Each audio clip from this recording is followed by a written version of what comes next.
the world's greatest dramatist, William Shakespeare. A little friends from second to fifth are here to mesmerize us with the musical drama with a meaningful message to create a world more love, more understanding and more compassion. The Merchant of Venice.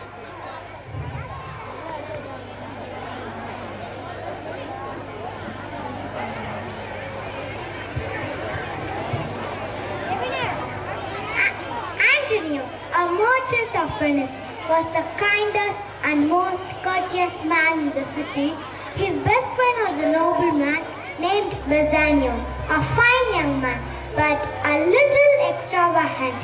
Bassanio had nearly used up all the wealth that his father had left him by spending lavishly on good clothes and other luxuries.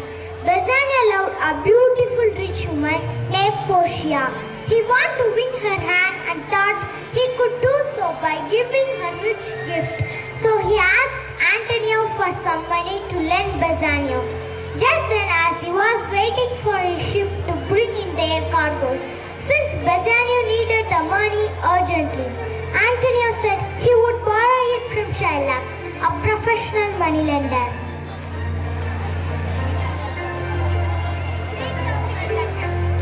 Yes, sir, for 3 months, for which, as I told you, Antonio shall be born.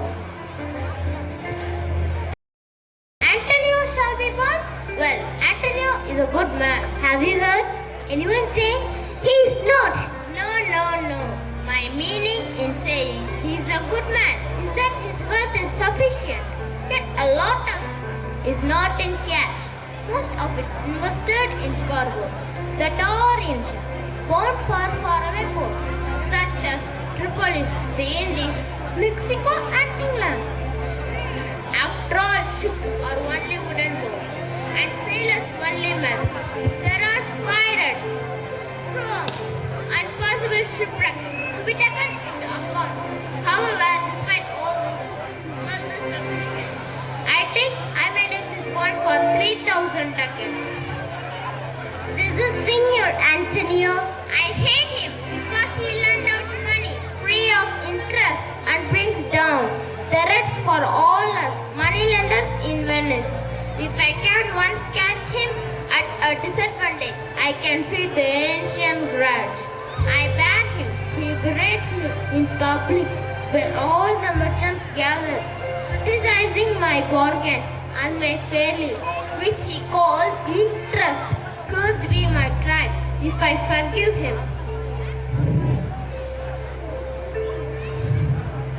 A fair morning to you, good signer. We were speaking of you. Do you know how much money we want? Yes, 3,000 ducats for 3 months. But I am surprised. I thought you neither lend nor borrow money with interest. You have publicly criticized me for doing so many times and called me a cutthroat and a dog. Now you have come to borrow money from me. Ha ha ha. I still don't approve of what you do, but my friend needs money urgently, so do not lend it to me except as you will lend it to an enemy. Then you will be able to take the penalty if I am not able to repay it in time. Just listen to him. He is so angry. Yet I want to make friends with him. Forget the past and lend him the money without taking a dot of interest. Just come with me to a notary and we will sign a bond. In very sport, if you do not repay me on a stipulated day, let the penalty be a pound of your flesh to be cut off from whatever part of your body I choose. Then I'll sign such a bond and say there is much kindness in you, Shylock. You shall not sign such a bond for my sake. I would rather do without the money. Ha ha ha. What sort of people are these who want hard hurts, make themselves back the kindness of others? What use is a pound of human flesh to anyone? I am only doing this as a gesture of friendship. If you accept it, well and good. If not, farewell. Yes, Shylock, I will sign the bond.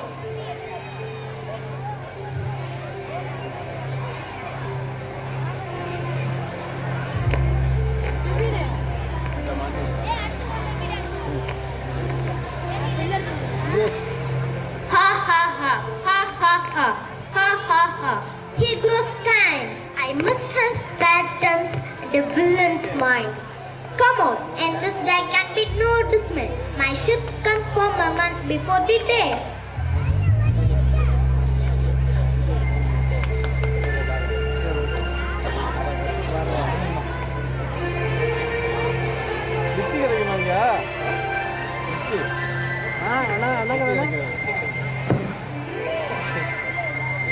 A lot has happened since the Lord Sea. Bassanio has visited the Belmont, a town in Italy. Using the money he borrowed from Antonio to make a great appearance before Portia. He has also wooed the fairy lady. The scenes open just after Portia and Bassanio have been married.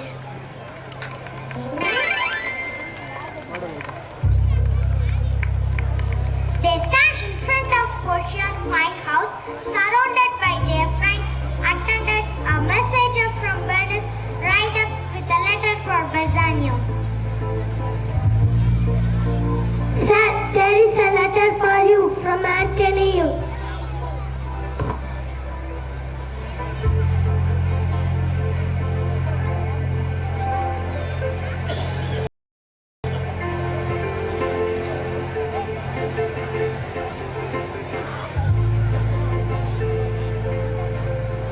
There must be.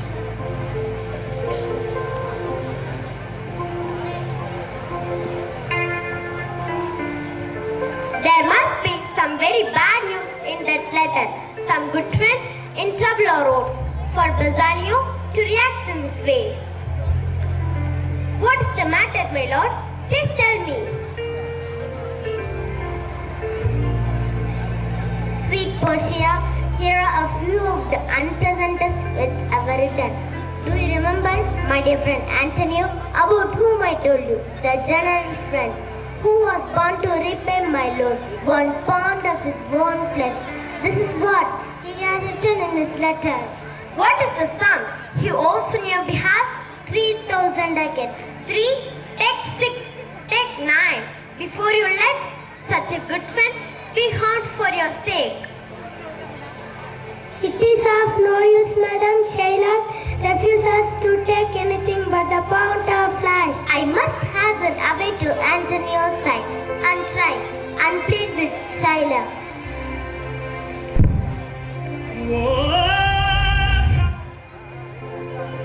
Come, Nerissa, we have work which Bassanio knows nothing of.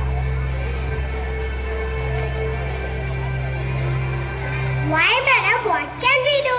We can try to enlist the help of my cousin, Dr. Bellario, a learned lawyer. He will advise us.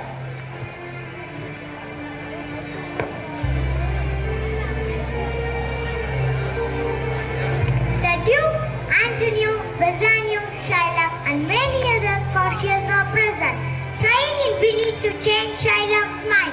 Shylock's mind is unmoved by their peace. In fact, he is sharpening his knife, ready to cut a pound of Antonio's flesh. Even the Duke is powerless to refuse Shylock's pound of flesh.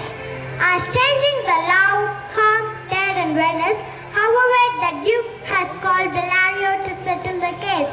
Although he is ill, he has sent a young lawyer in training, Dr. Balthazar, to act in his place. You're welcome, young Dr. Balthazar. Are you familiar with the dispute the court is trying to settle today?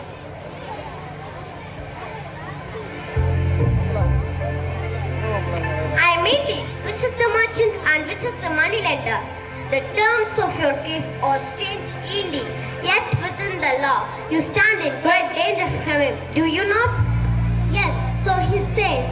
Do you admit to signing the bond? I do. Then Shylock must be merciful. What can force me to be merciful? Tell me that. Mercy is a quality that cannot be forced. It must follow gently and naturally as the rain falls on the earth below it. Mercy is doubly blessed for it blesses the one who shows mercy as well as the one who shows the one who receives it. It is one of the qualities of God Himself, and human come closest to God when they show it. Therefore, Shylock, though you ask for justice from this court, remember that if all of us only got therefore, we should learn to show it to others what we deserve. We would be in a sorry state. That's why we all pray for mercy, and therefore we should learn to show it to others. My deeds upon my head, I demand the law and my pound of flesh. Most haughtiest, I beseech the court to pronounce judgment. Why then, it is this. You must prepare yourself for the knife. Do you have the scales ready, Shylock? I have them. Oh, excellent young judge, come, prepare.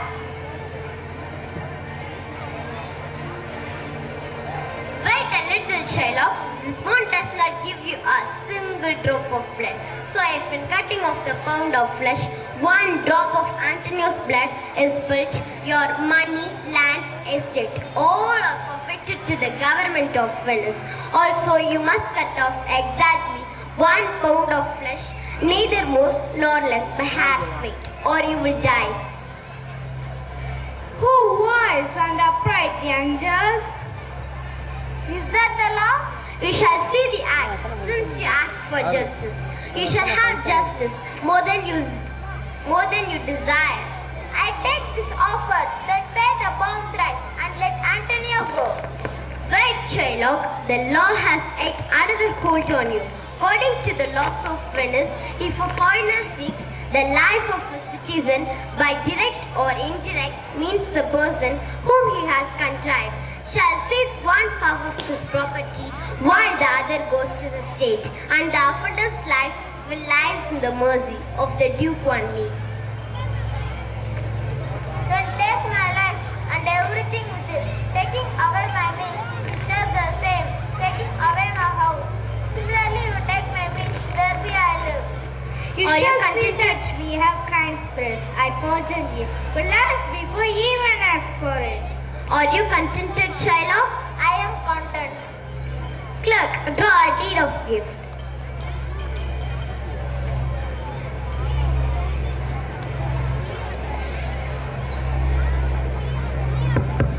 The matter is resolved with a fine change on Shylock by the state.